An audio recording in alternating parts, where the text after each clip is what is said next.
Selanjutnya soal nomor 23.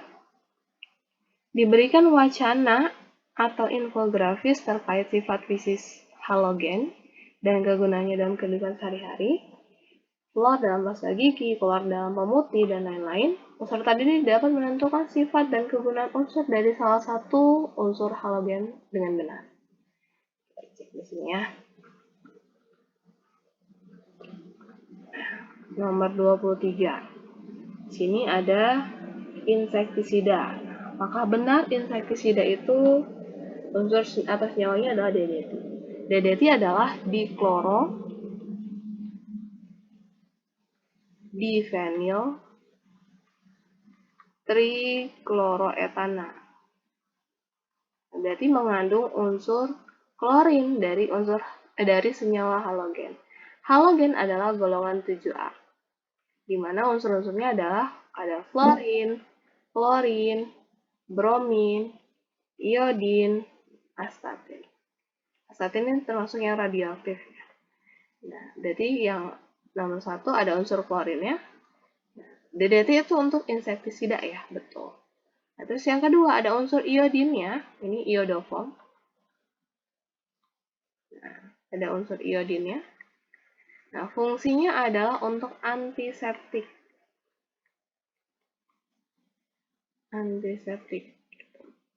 Nah, sedangkan yang nomor 3, ini ada natrium bromida, berarti ada unsur brom. Nah, fungsinya untuk penenang saraf.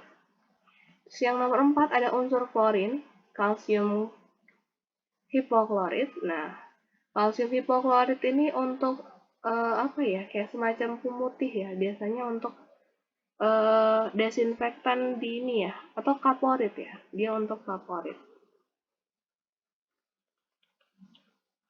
Nah, sedangkan HF asam fluorida mengandung fluorin untuk pada kaca. Gitu. Jadi jawabannya adalah 1, 3, dan 5. Gitu. Oke, yang selanjutnya untuk yang ini, nomor 23 ini. Istilah halogen untuk menyebut nama lain dari golongan 7A berasal dari bahasa Yunani, yang artinya pembentuk garam. Jadi kenapa disebut halogen? Karena dia membentuk garam. Di alam tidak pernah didapatkan halogen dalam keadaan bebas, karena dia nggak stabil, beda seperti gas mulia. Tapi selalu terdapat sebagai senyawanya atau garamnya akibat besarnya kereaktifan unsur-unsur golongan halogen. Dalam bentuk senyawanya, halogen memiliki beberapa kegunaan dalam kehidupan sehari-hari. Ada yang sebagai campuran pada pasta gigi, ini adalah fungsinya fluorin. Untuk membuat tulisan di atas kaca tadi asam fluorida ya, berarti mengandung fluorin juga. Pemutih itu tadi mengandung fluorin. Ya, kalsium hipoklorit tadi ya. Antiseptik. Nah, tadi antiseptik dia juga tadi antiseptik itu iodoform ya, berarti mengandung iodin. Nah, terus zat aditif pada bensin, ini ada pada etil klorida untuk tel, ya, tetraetilit, berarti ini mengandung fluorin. Nah, berarti yang mengandung unsur fluorin atau fluorida adalah yang nomor 1 dan 2. Gitu. Oke, nah, selanjutnya nomor 24. Diberikan wacana proses pembuatan logam alkali dengan cara elektrolisis lelehan garamnya. Peserta didik dapat menentukan bahan baku, reaksi di anoda dan katoda, dan produk yang dihasilkan dengan benar. Nah, kita cek ya. Di alkali itu golongan 1A. Nah, kita baca, di sini ada wacana. Ini ada pengeluaran gas klorin.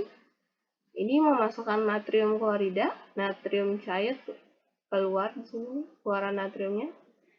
Ya, di sini ada gas klorinnya yang keluar. Nah, di sini proses DON merupakan proses pembuatan logam alkali, golongan 1A, yang dapat diperoleh dari elektrolisis garam tersebut. Pada proses ini, titik leleh senyawa garam yang dibutuhkan cukup tinggi, sehingga diperlukan jumlah energi yang besar untuk melelehkan padatan garamnya. Dengan menambahkan zat aditif kalsium klorida. Berarti ini kalsium klorida yang ditambahin ya. Titik leleh dapat diturunkan menjadi sekitar 600 derajat Celcius. sehingga proses elektrolisis dapat berlangsung lebih efektif tanpa pemborosan energi. Berdasarkan wacana dan gambar proses tersebut, maka bahan baku reaksi anoda dan produk logam yang dihasilkan secara berurutan adalah, yang digunakan di sini adalah kalsium klorida, campuran cairan natrium klorida dan kalsium klorida, gitu. Ya, berarti yang dielektrolisis adalah elektrolisis larutan natrium klorida atau kalsium klorida. Kita cek mana yang tepat untuk reaksi di anodanya. Nah, yang A, leburan atau lelehan NaCl. Apakah reaksi anodanya adalah OH- menghasilkan H2O, O2 dan elektron? Nah, kita cek di sini. Di sini di option A, berarti untuk menentukan reaksi di anoda, ingat bahwa kita harus menentukan mana yang menjadi anion dan mana elektrodanya. Di mana di sini ada nggak sih diketahui elektrodanya? Kita cek. Nah, elektroda di anodanya adalah elektroda karbon, di mana ini termasuk inert. Elektroda di katodanya adalah besi. Tapi yang kita lihat adalah anoda. Kenapa? Karena yang mau ditanyakan adalah reaksi di anoda. Jadi, untuk inert, ya, dan anionnya adalah Cl. Maka untuk option A, ini harusnya reaksi anodanya bukan reaksi oksidasi air, tapi reaksi oksidasi Cl- menghasilkan klorin dan elektron. Sehingga produk logam yang dihasilkan, nah berarti kalau produk logam, nah ini NaOH ini bukan logam, senyawa, NaOH itu senyawa. Untuk menentukan dia produk logamnya apa, maka kita cek reaksi di anodanya. Reaksi di katodanya. Nah, untuk menentukan reaksi di katoda, maka apa yang dibutuhkan? Yang dibutuhkan adalah bentuknya apa? Larutan atau lelehan. Nah, terus kationnya apa? Kita cek, ini bentuknya leburan. Leburan itu lelehan. Kationnya adalah Na+. Maka reaksi katodanya adalah Na+, tambah elektron jadi Na. Berarti di sini adalah ada logam natrium yang dihasilkan. Berarti yang option A salah. Nah, terus kita cek option B, larutan NaCl. Tadi elektrodanya inert, anionnya Cl. Berarti yang ini reaksinya adalah reaksi oksidasi Cl-. Ini sudah benar. Yang ini salah tadi. Nah, logamnya, logam natrium, salah. Kenapa bukan logam natrium? Untuk reaksi anoda, reaksi katoda di option D, karena bentuknya larutan, ya, dan kationnya adalah Na, maka ini ada reaksi reduksi air. Air tereduksi menjadi OH- dan gas hidrogen. Berarti di sini hasilnya ada gas hidrogen. Gitu. Berarti salah. Gitu sih. Berarti bukan Na tapi gas hidrogen. Nah, lalu ada apa lagi di sini? Leburan NaCl. Berarti anionnya Cl. Inert. Nah, berarti bukan oksidasi air tapi di sini harusnya oksidasi Cl-. Berarti ini salah. Nah, terus bukan gas klorin logamnya. Logamnya adalah logam natrium. Berarti yang C salah. Tuh ya. Yang D. Nah, ini kalsium.